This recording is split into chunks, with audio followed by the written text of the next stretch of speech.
This is mine. How much would you pay for the coffee that I gave you this morning? Emma Chamberlain.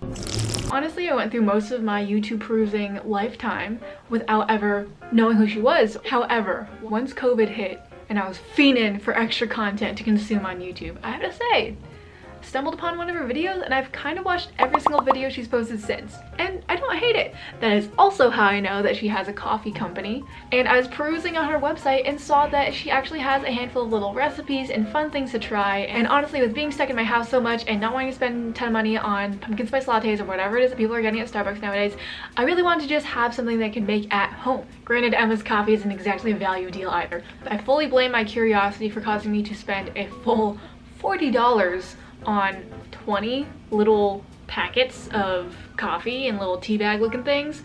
But I think that it would be an interesting test to see how I, as well as my family, like Emma's coffee and her recipes. So today I'm going to be making 3 of her coffee recipes. One is her classic cold brew that she makes in like every single vlog. The second one is this coconut cream one, and the third, I forget what it's called. It's like a nice festive cinnamony one. I don't know what any of y'all think of Emma Chamberlain, if you love her, if you hate her.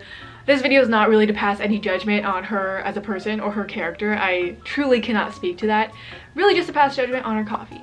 Because hey, she's been able to launch a successful brand. She has a great agent that got her this deal, so we love to see a woman in media thriving. As you all saw from the prior footage, I made my cold brew overnight. I steeped 3 bags in a large mason jar, which is exactly what the instructions on the website and in Emma's videos were. I steeped it overnight, which ended up being around 12 hours on the bags of coffee. I think it specifies you can steep it for 12 to 18 hours. So I know I was a little bit on the lower end. She specifically likes her coffee with almond milk creamer in addition to regular almond milk. And I feel like I see her pour a decent amount to make her coffee a pretty light color. Oh no, this looks gross. Too much creamer. But as you can see, I definitely went overboard and poured way too much. Regardless, the first sip was highly anticipated and extremely disappointing. It literally just tasted like milk and I was so sad. I thought I had messed up though because I added so much milk, so I just added more cold brew and it really did not help. Darn it, it's like hint of coffee milk. You wanna try some? Not really. Coffee powder to it. Ugh. I don't taste any coffee. It was like mostly coffee in the thing. This was 3 coffee bags. Yeah. Okay, I'm just gonna try the cold brew on its own. Yeah, it is. Even like the cold brew without any milk added is way weaker than I expected it to be. I'm confused. I'll still drink this. I'm not gonna waste it, but. Despite this coffee being really watered down, I've been drinking it all day and it is also raised my heart rate, which is concerning. But now it's time to make the coconut cream one for Danielle. Danielle's gonna try it. Just have cold brew and whip some coconut cream. That's literally all this recipe is. That cream.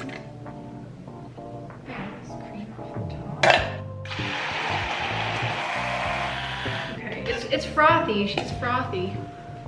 Ignore all that. Cold brew, pour.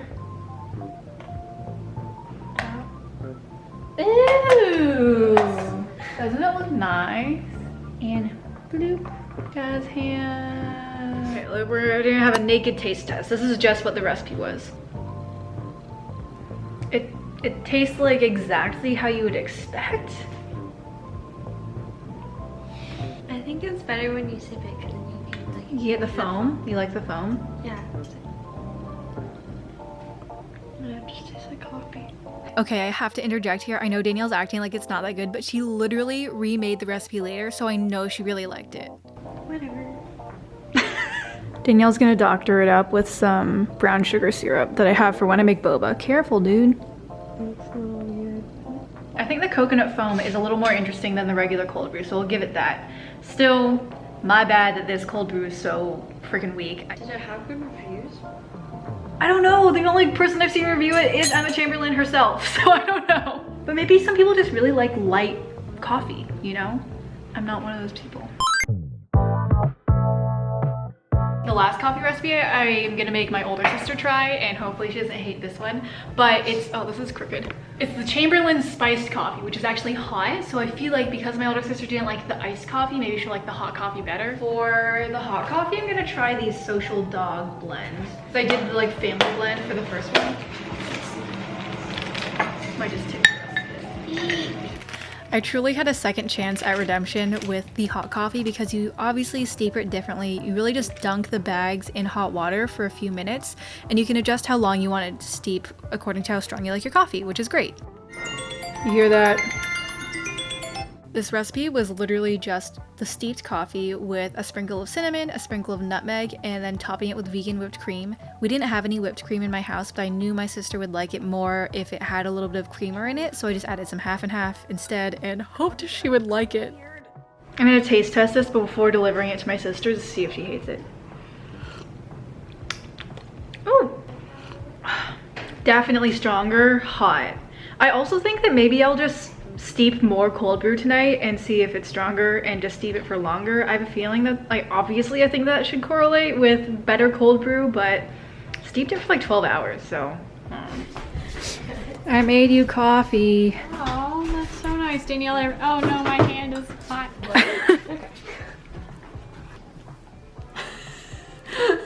It tastes fine. It's kind of interesting. I've never seen a coffee bag like this.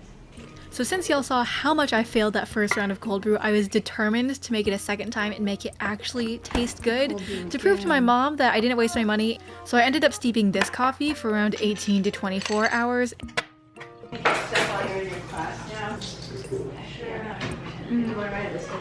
Mom, I steeped it for longer. Do you want to try it? I think it tastes better. I think it tastes a lot stronger now. Yeah, that tastes good. Here.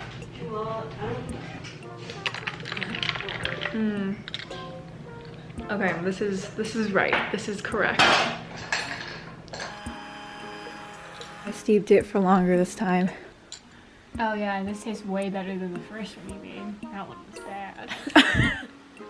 I like it. Woohoo! Not a total waste of money. Yay! I realized I never gave a conclusive report of what I thought of Emma's coffee overall, but in the end, I did really enjoy the taste of that cold brew and of the hot coffee. I know my family's reactions weren't very dramatic. They're just not dramatic people, so I'm sorry if that was not satisfying to you. That being said, even though I enjoyed the taste, the price for me is tough. $2 for a cup of coffee when I can make the same, if not better, coffee at home with my Chemex for like 50 cents, just getting bulk beans and grinding them myself. I feel like it's not worth it for me. I'm sorry, it would just not be responsible for me to spend that much on a cup of coffee that I have daily right now. You know? Additionally, I really admire that Emma worked super hard to make sure that her packaging was renewable, it was compostable and recyclable, which is awesome. So it's great if you're on the go, but again, while a lot of us are at home and could be making coffee ourselves, I use reusable filters for my Chemex that generate zero waste. The only waste that exists is the coffee grinds themselves, which I feel like just from an ecological standpoint of being at home, it makes a lot more sense for me and my values. That being said, I really respect the hustle. I respect any woman that starts her own company, especially at such a young age. So props to you, Emma, and congrats on the launch of your company.